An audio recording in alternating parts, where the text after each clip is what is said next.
Desde el inicio de los tiempos, los poderosos han conspirado para torcer el rumbo de la historia a su conveniencia. Como verdaderos titiriteros, unos pocos y oscuros personajes manejan los hilos del destino de millones. Muchos lo sospechan, pero quienes denuncian su accionar suelen ser ridiculizados. Otras veces la verdad es tan obvia que pasa desapercibida. ¿Son estas solo fantasías paranoicas creadas para alimentar la imaginación de la gente, pero sin relación alguna con la realidad? ¿O somos en realidad parte de un plan perfectamente ejecutado? Guerras, revoluciones, movimientos sociales, atentados terroristas, todo tiene una explicación oficial, pero quizás nada sea lo que parece ser.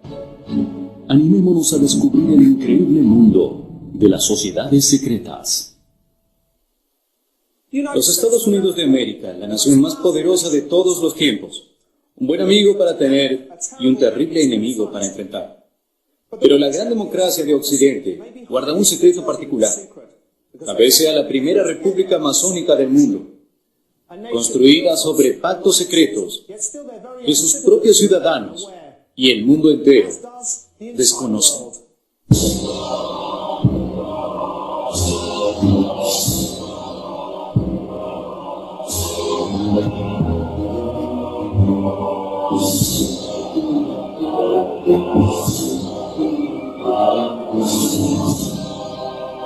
Las sociedades secretas. ¿Quiénes manejan los hilos?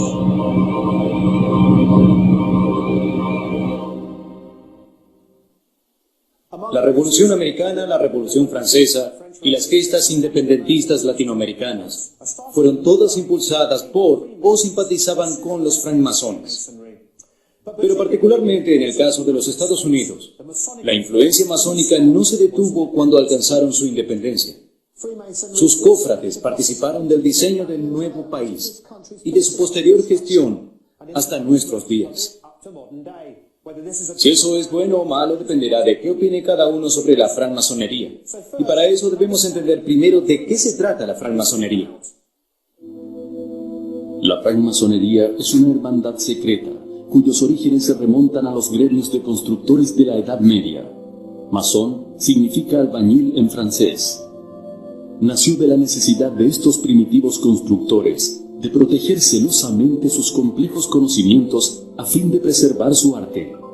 Pero además, su secretismo contribuía a preservar a sus hermanos de la persecución oficial, ya que muchos de los ideales masónicos colisionaban frontalmente con los de la Iglesia de Roma. Con el fin del medioevo, la masonería se reconvirtió en francmasonería, o masones libres y aceptados. Libres por no aceptar esclavos o siervos en sus filas, y aceptados por aceptar ya no solo a constructores, sino a cualquier otra persona que jurara fidelidad a sus reglas. La francmasonería se convirtió así en una sociedad secreta anticlerical y antimonárquica, que conservó muchos de los símbolos y rituales del gremio de constructores original. Aunque se convirtió en una organización social y civil, con objetivos claramente humanísticos, en muchas ocasiones sus operaciones eran secretas y, sin lugar a dudas, políticas. Durante siglos la masonería fue perseguida por la Iglesia y los poderes establecidos, a pesar de que muchos reyes y nobles pertenecieron a sus logias. Su habilidad para atraer hasta a aquellos que supuestamente se oponían a ella hacen a la francmasonería aún más intrigante y peligrosa. El origen de la francmasonería en los Estados Unidos se remonta a 1682, cuando el escocés John Skene, miembro activo de la logia Aberdeen, se radicó en la colonia americana de Nueva Inglaterra. 3 años después fue electo vicegobernador de West Jersey. Jonathan Belcher, quien fue gobernador real de Massachusetts y New Hampshire, fue iniciado francmasón en Londres en 1704 y atesora haber sido el primer francmasón nacido en los Estados Unidos. Hasta 1776, lo que hoy conocemos como los Estados Unidos, eran apenas 13 pequeñas colonias agolpadas sobre la costa este, fundadas por ingleses protestantes puritanos, los célebres peregrinos expulsados de Inglaterra por la poderosa Iglesia anglicana, El resto era una extensión inmensa y rica, poblada exclusivamente por tribus indígenas, la cual generalmente fue conquistada a punta de fusil. Esta era una época en que los hombres trabajaban, peleaban y soñaban mientras Dios los vigilaba desde el púlpito. En ese paisaje agreste y puritano, los primeros hermanos francmasones comenzaron a incorporar el pensamiento revolucionario que traían desde Europa. Ideas de libertad de credo, independencia, ciencia, racionalismo y humanismo. La incipiente francmasonería americana estaba fuertemente influenciada por los Rosacruces. Esta era otra sociedad secreta creada en Alemania a principios del siglo XV para estudio de las artes ocultas. Esta influencia impregnó a los francmasones americanos de un profundo sentido místico que se manifestó en símbolos de las culturas egipcia y griega, emblemas que hoy pueden verse en muchos de sus principales símbolos patrios. Los Rosacruces dicen haber fundado su primera logia americana en 1694 en Filadelfia, cuando William Penn, un cuáquero que fundó Pensilvania, la primera comunidad americana con total libertad religiosa, invitó al capítulo de la perfección, presidido por Johann Jakob Zimmermann, a dejar Alemania por su colonia. Zimmermann, un Rosacruz, creía que Cristo volvería en el año 1700, así que en 1694 construyeron un observatorio en tierra americana para observar el regreso del Señor. Para tristeza de Zimmermann, Jesús faltó a la cita, y los Rosacruces se desperdigaron por Pensilvania. Algunos se convirtieron en chamanes nómades que mediante extraños talismanes y ceremonias propiciaban las buenas cosechas y ahuyentaban la mala suerte. En 1717 se creó la Gran Logia de Inglaterra, que reclamó autoridad sobre todas las logias que habían surgido en las colonias. Pero desde Nueva Inglaterra, las logias americanas alegaron ser preexistentes y no reconocieron su autoridad. Para contrarrestarla, la Gran Logia de Inglaterra impulsó la creación de sus propias logias adeptas en las colonias. Es importante señalar que la sublevación de las logias americanas con respecto de las logias inglesas predatan la Revolución Americana en muchos años. Así pues, planificadamente o por casualidad, se constituían en las primeras células con ideales independentistas. A medida que crecían en número, la idea de la independencia se esparció por todo el país. En 1776, los Estados Unidos declararon su independencia y pronto adoptaron su constitución. El aporte de la francmasonería a estos eventos fue fundamental, dado que muchos de sus miembros estuvieron involucrados. En 1732, Benjamin Franklin fue iniciado en la logia Turn Tavern de Filadelfia. Ese mismo año, James Oglethorpe, fundador de la colonia Savannah, que daría base fundacional al estado de Georgia, creó la logia Solomon. Aquí fue donde fueron iniciados quienes serían los dos primeros francmasones judíos americanos, los hermanos Moisés y Daniel Nunes. Independientemente de su origen, las logias de la francmasonería inglesas y nativas se esparcieron como un reguero de pólvora por todo el país, alentadas por el prestigio que otorgaba pertenecer a ellas. En 1740, todos en las colonias de Nueva Inglaterra eran o ansiaban ser francmasones. En 1773, un grupo de pieles rojas, indignados por los abusivos impuestos ingleses, arrojaron un cargamento de té por la borda en señal de protesta. Fue el famoso Boston Tea Party. Hoy se sospecha que muchos de esos supuestos pieles rojas no eran otra cosa que francmasones disfrazados, que pertenecerían a la logia de St. Andrews de Boston, que curiosamente no se reunió esa noche. Para irritación de la Iglesia, muchos francmasones adherían al deísmo, una filosofía cristiana que reconoce la existencia de Dios por medio de una interpretación racional de las Escrituras, desacreditando a la revelación. Según los principios deístas, la Biblia contiene muchas verdades y sabiduría, pero no fue inspirada por Dios. Jesús tampoco era hijo de Dios, y la fe no era prueba de nada. No creían en profetas ni milagros. La noción de Dios solo podía reconocerse mediante la experiencia y el conocimiento. Tanto para la Iglesia anglicana como sus pares puritanos, el deísmo era claramente una herejía que debía eliminarse. La persecución de los herejes masones se volvió implacable, pero nada los detuvo. Pronto las colonias británicas de América darían su primer gran paso hacia la libertad. Y en esos pasos se encontraría la huella, apenas disimulada, de la francmasonería. Los ideales francmasónicos y los revolucionarios conjugaban bien. Sus principios eran adoptados por la cultura americana de la época, imbuida en la noción de fraternidad, libertad e igualdad. En el caso de Pensilvania, esta fue una tierra particularmente fértil para la masonería, ya que era considerada la tierra prometida de todos los perseguidos de Europa. Los símbolos francmasónicos aparecían hasta en la vajilla doméstica y los muebles de las casas.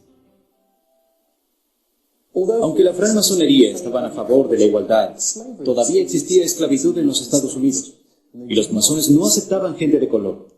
Así que los esclavos liberados fundaron sus propias logias. Este fue el caso de la logia Prince Hall.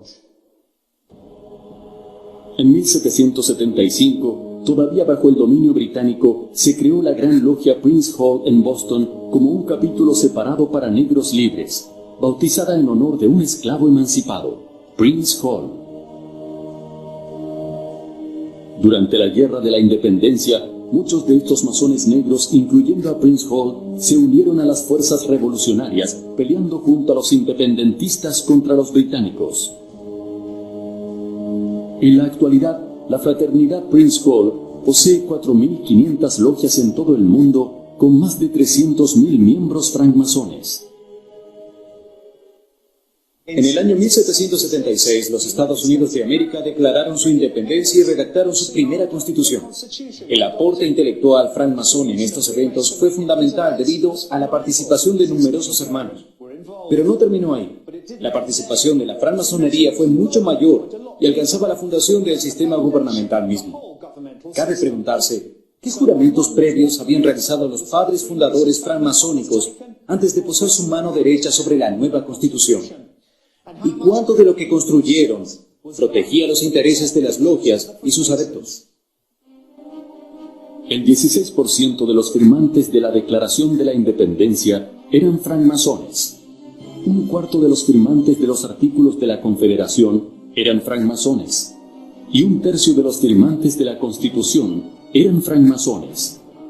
Al momento de la jura de Washington como primer presidente de los Estados Unidos, un tercio de los gobernadores de las colonias originales también eran francmasones. El francmasón John Muhlenberg fue el primer orador de la Cámara de Representantes. Los francmasones John J. Blair y William Cushing fueron jueces de la primera Corte Suprema de los Estados Unidos. Cerca del 46% de los oficiales de la Armada Continental o Ejército de la Independencia y casi la mitad de sus 78 generales eran francmasones. Si nos guiamos por los ideales de libertad y fraternidad de la masonería y nos concentramos en sus aportes positivos, quizás no importaría que los Estados Unidos fuera un país masónico. Pero estamos hablando de una sociedad secreta, que desde hace siglos practica rituales y juramentos ocultos, cuyas prácticas se realizan a puertas cerradas. Entonces, ¿qué pasaría si la mayor democracia de Occidente respondiera a los intereses de un pequeño grupo de personas cuyos objetivos se mantienen en secreto de sus propios ciudadanos? ¿Cuánto de aquella frase, todos iguales ante la ley, queda en pie cuando descubrimos que los arquitectos de esta gran democracia pertenecían a sociedades cuyos miembros se protegen unos con otros y que ni siquiera dejan ingresar a mujeres? A partir de la independencia, las logias americanas también se independizaron y dejaron de ocultarse. Comenzaron a abrir sedes en edificios públicos bien visibles. Esto aumentó su popularidad. Los salones masónicos se usaban a menudo con fines civiles y sociales, pues eran de lo mejor en la ciudad. A pesar de su declarada aversión por el proselitismo, las logias francmasónicas eran fuerzas políticas vivas, que actuaban abiertamente, palmo a palmo, con los partidos políticos establecidos. Hoy podemos ver innumerables huellas que confirman la presencia masónica en América, diseminadas a la vista de todo el mundo, desde verdaderos templos hasta detalles y símbolos infiltrados en el diseño de su moneda. Y eso es solo la punta del iceberg. ¿Qué hay debajo del iceberg? ¿Qué es lo que proclaman esos símbolos por lo que más de 360 millones de ciudadanos juran? ¿Cuál es la real ideología del país más poderoso del mundo? ¿Y cómo se traduce en sus actos y a dónde los conduce? Las sociedades secretas. ¿Quiénes manejan los hilos? Estados masónicos de América. A principios del siglo XVIII, la francmasonería se hizo particularmente fuerte e influyente en América del Norte, donde tuvo activa participación en la gestación de lo que hoy conocemos como Estados Unidos de América. Buena parte de sus padres fundadores eran hermanos masones, entre ellos Benjamin Franklin. Franklin fue imprentero, científico, inventor, político y diplomático. En 1726, al regresar de Inglaterra, fundó su propia sociedad secreta, el Club del Mandil Cuero. Posteriormente fue iniciado en una logia de Filadelfia y publicó el primer libro francmasónico de América en 1734, año en que lo nombraron Gran Maestro Provincial de la Gran Logia de Pensilvania. En 1755 participó en la inauguración del primer templo masónico en Filadelfia. Nadie duda de que Franklin dio todo por la causa. Ahora bien, ¿cuál era esta causa? ¿La patriótica o la masónica? ¿Ambas tal vez? Otro famoso francmasón americano fue el mismísimo George Washington, quien hoy cuenta con una estatua alusiva donde posa como Baphomet, un ícono masónico emparentado con Lucifer. ¿Una mera casualidad o algún velado reconocimiento? ¿Qué está tratando de decirnos esta estatua? Los sectores neoconservadores y ultrarreligiosos de los Estados Unidos tal vez deban preguntarse, ¿qué celebran el 4 de julio?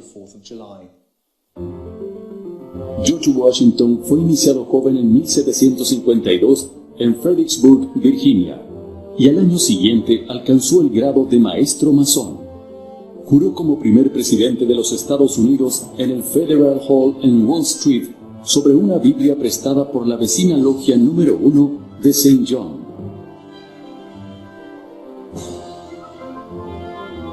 Siglos después, juró sobre la misma Biblia otro GW, George W. Bush, aunque no se reconoce como masón. En mayo de 1791, Washington proclamó la creación de la capital del nuevo país, que estaría a orillas del río Potomac. Un mes más tarde, un grupo de francmasones se reunió en Alexandria para llevar a cabo una ceremonia en la que pusieron la piedra fundamental de la ciudad, que pronto se llamaría Washington, D.C., y que sería construida sobre símbolos masónicos. El 18 de septiembre de 1793, George Washington, vistiendo mandil y collarín de gran maestro, colocó la piedra fundamental del Capitolio, un edificio de arquitectura evidentemente masónica. La propia capital de los Estados Unidos es quizá la ciudad más poblada de alusiones masónicas en todo el mundo. El diseño de sus edificios, sus estatuas y monumentos guardan antiguas tradiciones que perpetúan los principios francmasónicos sobre los cuales fue fundada. El primer plano de la capital fue diseñado en agosto de 1791 por el ingeniero francés Pierre-Charles L'Enfant.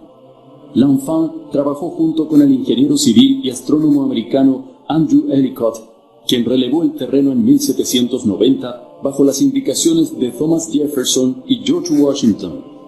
Menos Jefferson, todos eran francmasones.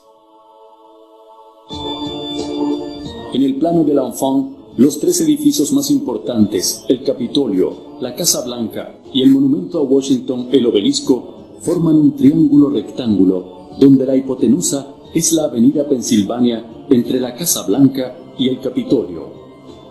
La escuadra es el símbolo masónico por excelencia.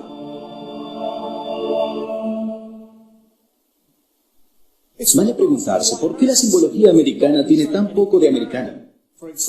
Aunque se destaca en forma inconfundible, pocos son los que se cuestionan por qué hay un obelisco y no un objeto más americano en la mitad de la ciudad. Los obeliscos, tal como otras construcciones egipcias, como las pirámides, son símbolos herméticos, por ende masónicos, y especialmente rosacruces. Por sus orígenes de constructores, los francmasones siempre le otorgaron primordial importancia a la simbología arquitectónica.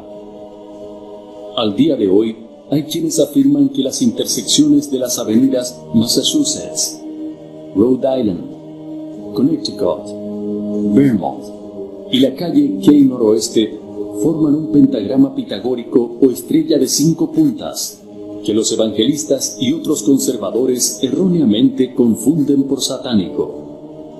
Esto nos permitiría concluir que toda la ciudad de Washington, D.C. es desde su diseño fundacional una invocación simbólica de inspiración francmasónica. A comienzos del siglo XIX, América estaba repleta de logias masónicas y sus miembros eran personas importantes dentro de la comunidad. Si la hermandad hizo tanto por la Revolución Americana, si sus principios eran tan inocentes y tenían tanta influencia y prestigio social, ¿por qué las logias se mantuvieron encerradas en sus secretos? ¿Qué es lo que tenían que seguir ocultando una vez liberados de la monarquía y la Iglesia de Inglaterra? La respuesta tal vez la tengan los francmasones, que se estudian en todos los libros de historia americana. En 1801, John Marshall, ex gran maestro de Virginia, fue nombrado juez de la Suprema Corte. En 1804, los francmasones Lewis y Clark partieron de St. Louis a explorar la costa del Pacífico, convirtiéndose en los primeros pioneros y ganando tierras a los nativos americanos en nombre de los Estados Unidos y presumiblemente de la masonería. El francmasón Stephen Austin estableció la primera colonia angloamericana en el estado mexicano de Texas. Andrew Jackson fue el primer presidente de los Estados Unidos, que antes fue gran maestro de su propio estado. Gobernó desde 1829 hasta 1837. Sin embargo, en su época más activa, la masonería estaba infiltrada por una secta cuyos objetivos eran mucho más drásticos y sus fines impiedosos. Los Illuminati de Baviera, quienes fueron o son una misteriosa organización capaz de infiltrar a una de las hermandades más antiguas de Occidente para utilizarla a su antojo. Indudablemente la masonería constituyó un punto de partida para muchas de las ideas más progresistas del siglo XVIII. La antigua hermandad europea encontró en el Nuevo Mundo tierra fértil para el florecimiento de sus ideas antimonárquicas y anticlericales. La francmasonería tuvo participación directa en las independencias de Argentina, Chile, Ecuador, Perú, Venezuela, Colombia y por supuesto los Estados Unidos de América. Hasta este punto podemos afirmar que más allá de las típicas críticas, el rol de la francmasonería en la historia americana fue positivo. En 1776, en Alemania, se fundó la Orden de los Illuminati de Baviera, una organización creada por un megalómano que pronto se habría infiltrado en toda la masonería europea, llegando quizás también a las logias americanas. Los Illuminati proponían terminar con la religión y las antiguas formas de gobierno para instaurar un nuevo orden mundial. Al quedar expuestos, la gente entró en pánico y toda la francmasonería se vio envuelta bajo un manto de sospecha, hecho del cual nunca se recuperaría del todo. En 1776, apenas unos pocos meses antes de la declaración de la independencia americana, se formó en Bavaria, hoy parte de Alemania, la Orden de los Illuminati. Su fundador y máximo regente era Adam Weishaupt, un idealista excéntrico y megalómano, quien, inspirado por las ideas de Rousseau, puso en marcha una gesta para satisfacer sus propias ambiciones. Tal como el gran filósofo Weishaupt afirmaba que el hombre debía adoptar su estado puro y natural y gobernarse a sí mismo. Pero a diferencia de Rousseau, Weishaupt proponía la disolución del Estado, la abolición de la propiedad privada y la prohibición de las religiones. Quería reformar todas las sociedades y culturas existentes para reconvertirlas en un único orden secular encabezado por él mismo. Adam Weishaupt pretendía ser un verdadero dictador planetario. La orden de los Illuminati se expandió por toda Europa y se hizo fuerte entre masones y nobles hasta que fueron descubiertos y presuntamente desarticulados, o eso se creía. Sin embargo, se sospecha que años más tarde, la Revolución Francesa y su posterior etapa de terror fueron cuidadosamente digitadas por los Illuminati. En 1798 se denunció su presencia en América y se despertó una ola de pánico en Nueva Inglaterra. Si ya desde 1776 los Illuminati habían cooptado la francmasonería, cabe preguntarse, ¿cuántos de los padres fundadores, además de francmasones, podrían ser Illuminati? Los enemigos de la masonería no pasarían por alto esta ventaja. Con la declaración de la independencia de los Estados Unidos se instauró la libertad de culto. Los sectores conservadores y religiosos estaban furiosos y la campaña antimasónica no tardó en iniciarse. El pánico Illuminati de Nueva Inglaterra pudo haber sido una más de las campañas propagandísticas destinadas a contrarrestar lo hecho por los padres fundadores, o bien pudo haber sido genuino. El hecho es que John Adams, el segundo presidente de Estados Unidos, declaró al 9 de mayo día de ayuno y plegaria para implorar al cielo merced y bendición para la nación en peligro.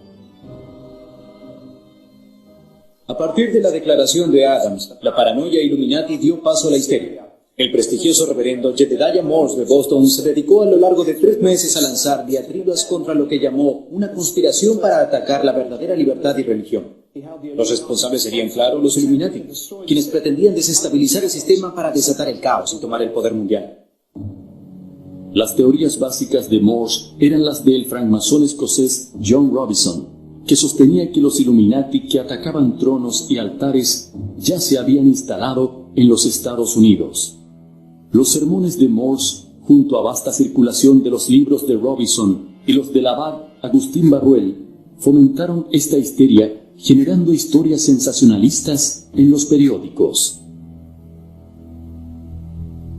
A final de cuentas, no se encontró evidencia alguna de una conspiración Illuminati. Sin embargo, hay un dato curioso. Fue el propio Thomas Jefferson, padre fundador del nuevo país, quien curiosamente defendió por escrito a los Illuminati.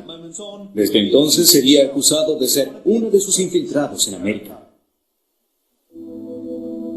Luego de leer uno de los libros de Barruel, Jefferson escribió una carta al obispo Madison afirmando que Adam Weishaupt piensa que el hombre puede volverse tan perfecto en el tiempo que podrá gobernarse a sí mismo en toda circunstancia, haciendo todo el bien posible, no dejando otra opción al gobierno más que cederle todo su poder,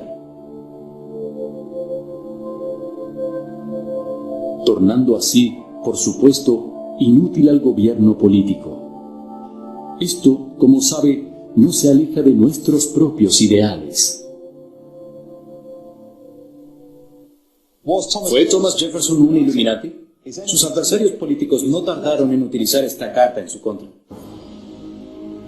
El Partido Federalista contraatacó y acusó al Partido Democrático Republicano, encabezado por Jefferson y Madison, de ser títeres, controlados por los Illuminati.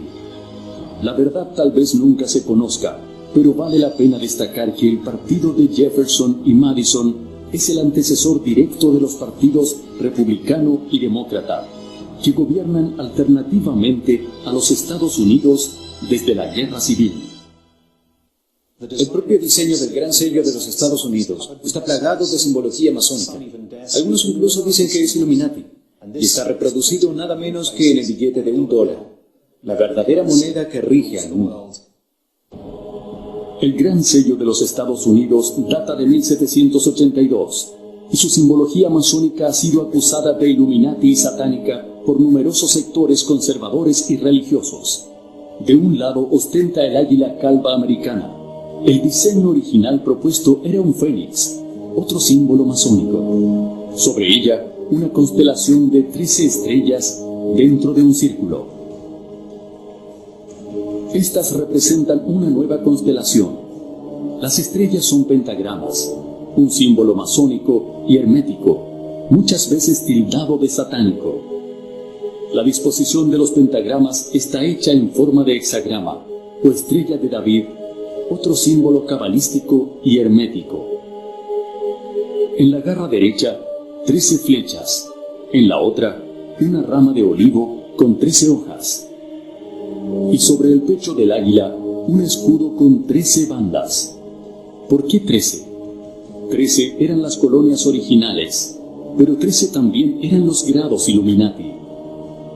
Pero los detalles más curiosos surgen del reverso del sello, donde hay una pirámide trunca de 13 escalones, coronada por el símbolo del gran arquitecto del universo, el ojo que todo lo ve. Debajo de la pirámide se lee una leyenda llamativa: Novo Ordo Seclorum, nuevo orden secular. De curiosa similitud con el postulado de nuevo orden mundial de los Illuminati. También es posible trazar un pentagrama teniendo como vértices las letras M, A, S, O, N y el ojo que todo lo ve. Las siglas no solo deletrean la palabra masón, sino también S-M-A-O-N, Santuario Místico Antiguo Orden de Nobles, una orden accesoria de francmasonería. La propia pirámide es un símbolo masónico por excelencia. El año 1776, en números romanos, corresponde a la Declaración de la Independencia, pero también al año de nacimiento de la Orden de los Illuminati. E pluribus unum significa de todos uno, frase que ha sido asociada a los planes Illuminati de dominio mundial bajo un único gobierno. ¿Cuánto de esto es casualidad? ¿Cuánto fantasía y cuánto realidad? Todo es posible, si bien no podemos dejar de lado que la mayoría de estas acusaciones provenían de sectores ultraconservadores que todavía prevalecen en Estados Unidos, clásicamente sensibles, fóbicos, paranoicos y especialmente adeptos al viejo deporte de la caza de brujas. El pánico generado por los sermones de Morse pasó, pero menos de 3 décadas después se desató una verdadera paranoia masiva antimasónica. Y esta vez sus miembros serían perseguidos sin cuartel. En septiembre de 1826, en la pequeña población de Batavia, en el estado de Nueva York, desapareció un tal William Morgan. Se trataba de un ex-masón y estafador que había amenazado con escribir un libro denunciando públicamente todos los secretos de la sociedad secreta. Hasta ese entonces se habían publicado muchos libros antimasónicos, pero todos ellos escritos por personas ajenas a la hermandad. El libro de Morgan sería el primero escrito por un miembro y uno que revelaría sus secretos mejor guardados. Los masones de Batavia intentaron quemar la imprenta. Luego lograron que la justicia acusara a Morgan de delitos menores. Finalmente lo secuestraron y lo llevaron hasta Fort Niagara, en Lago Ontario, invitándolo a que se fuera al Canadá. Afirmaron haberle dado $500, un caballo y la indicación de dirigirse al norte y no volver nunca más. Morgan desapareció para siempre. La reacción de los hermanos masones fue sin duda terrible, pero eran tiempos salvajes en un país salvaje. Para muchos el único rumbo que tomó Morgan fue el del fondo del lago. Lo cierto es que nadie volvió a verlo con vida, y el episodio culminó en un juicio dudoso que desencadenó la ira generalizada y una verdadera caza de brujas. 26 hermanos masones fueron acusados y 6 llevados a juicio, aunque no por asesinato. La condena fue muy suave. Todo indicaba que el fiscal y los jueces también eran masones. Esto causó una ola de protestas que comenzó en Nueva York y se extendió por todo el país. La opinión pública estaba indignada.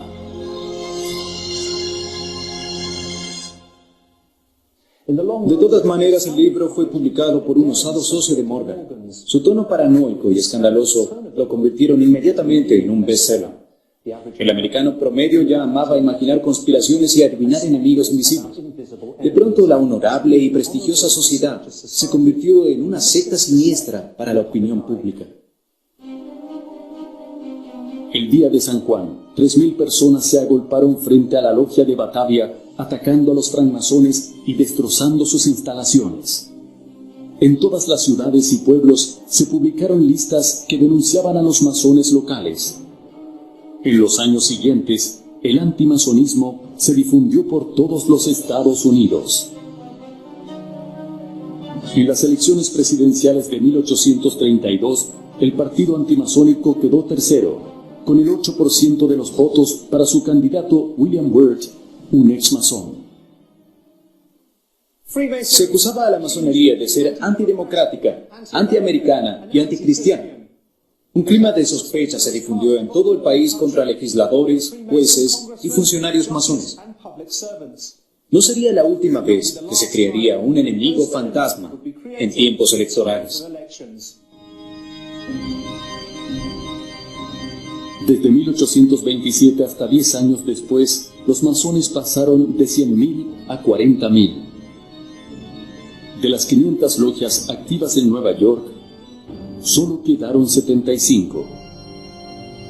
Muchas se volvieron clandestinas y abandonaron los banquetes y desfiles anuales.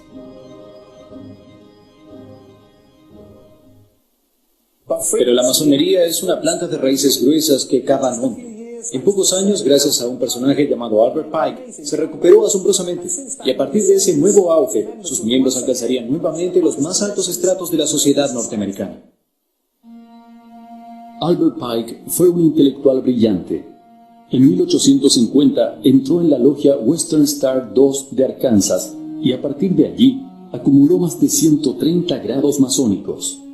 De él se dice que fue un Illuminati y también uno de los creadores del Ku Klux Klan, si bien no hay demasiada evidencia a favor de esto. También se afirma que junto con Giuseppe Mazzini, un gran caudillo masón italiano, habría planificado 3 guerras mundiales al cabo de las cuales los Illuminati tomarían el poder del mundo, lo cual tampoco está demostrado, pero resulta ser bastante popular entre sitios web y libros. Pike propició el resurgimiento de la masonería a través de muchas fraternidades de tipo gremial y otras formas de organizaciones sociales masónicas, como las sociedades de beneficios mutuos, que se convirtieron en un negocio próspero que le devolvió a la francmasonería nuevamente su popularidad, especialmente dentro de la clase media americana. En 1884, Francia le obsequió a Estados Unidos la Estatua de la Libertad, para celebrar su centenario en 1876. Hay quienes dicen que en realidad fue un obsequio de los masones del Gran Oriente de Francia para el centenario de la Primera República Masónica. Ambas afirmaciones no se excluyen mutuamente. La estatua sostiene la antorcha de la iluminación o de la razón que simboliza al sol. Su nombre oficial es La Libertad Iluminando al Mundo. La diseñó el escultor masón Frédéric Auguste Bartholdi y la construyó el ingeniero francés masón Gustave Eiffel, quien también construyera la torre del mismo nombre en París. La piedra basal fue colocada en una ceremonia masónica en 1884 organizada por las logias de Nueva York. La Estatua de la Libertad es un perfecto ejemplo de cómo la masonería puede ocultar sus mensajes a la vista de todos. Por más de un siglo, cientos de miles de inmigrantes del mundo entero y cientos de millones de turistas han saludado y admirado, sin saberlo, un símbolo masónico de iluminación. A principios del siglo XX, la francmasonería era nuevamente una institución poderosa en los Estados Unidos. Las épocas de persecución habían pasado. Muchos de los espacios claves de poder volverían a ser ocupados por francmasones, entre ellos el despacho oval de la Casa Blanca. Theodore Roosevelt, presidente de 1901 a 1909, era maestro en la logia Mattincock número 806 de Oyster Bay, Nueva York. William Howard Taft, presidente entre 1909 y 1913, fue gran maestro de la masonería de Ohio. Warren G. Harding, presidente de 1921 a 1923, fue masón de grado 33 en la fraternidad número 26 de Ohio. Con la Gran Depresión de los 30, la sociedad perdió a casi 600.000 miembros. Sin embargo, fue un presidente masón, Roosevelt, quien sacó al país de la catástrofe. El prestigio de los francmasones volvió a crecer. El crecimiento de la masonería duró hasta bien entrada la década del 60. De sus filas salían presidentes y senadores como Harry S. Truman, presidente de 1945 a 1953, quien había alcanzado el grado de Gran Maestro de la Masonería de Missouri, máximo grado dentro de la organización. El último presidente reconocidamente masón fue Lyndon B. Johnson, quien fue iniciado en la masonería de Texas y cuyo mandato duró desde 1963 hasta 1969. Johnson llegó a presidente como consecuencia del asesinato del único presidente católico de los Estados Unidos, John Fitzgerald Kennedy. Y luego, casi de repente, la masonería perdió popularidad. Ya no es tema de conversación más que en libros sobre conspiraciones y sitios de internet de dudosa calidad. ¿Ha pasado de moda la masonería? ¿O solo se tomó un descanso después de haber realizado su trabajo exitosamente? Cuesta creer que la sociedad secreta que más influyó en la creación y formación del Estado más poderoso de la Tierra, y cuya presencia es visible en todos sus símbolos nacionales, se haya reducido a meros clubes sociales donde ciudadanos vestidos de ropaje exótico practican rituales secretos que alternan con bingos y bailes temáticos. Las fuerzas fundamentalistas de la actualidad, representadas por teleevangelistas, cristianos, ultraconservadores y líderes totalitarios elegidos democráticamente, parecieran florecer como en la Edad Media. Es presumible que su archienemigo histórico, la masonería, no ceda terreno tan fácilmente. Es entonces la masonería un estado dentro de otro estado, un gobierno en las sombras que dominará el mundo dominando primero a su nación más poderosa.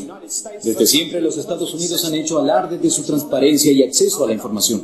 Sin embargo, en cada una de sus piedras basales están grabados los postulados de una sociedad hermética que aún hoy oculta sus rituales.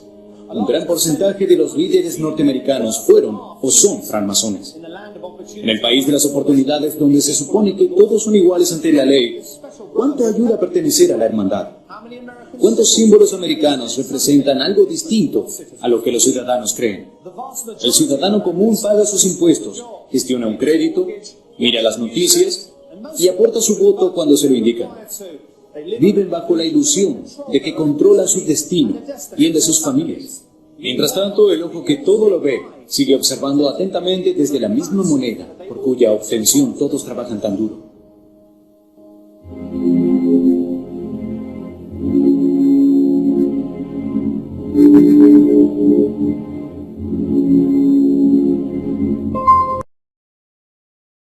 Gracias por vernos. Si disfrutaste el video, haz clic en me gusta. Y si eres nuevo, suscríbete y haz clic en la campanita para recibir futuras notificaciones.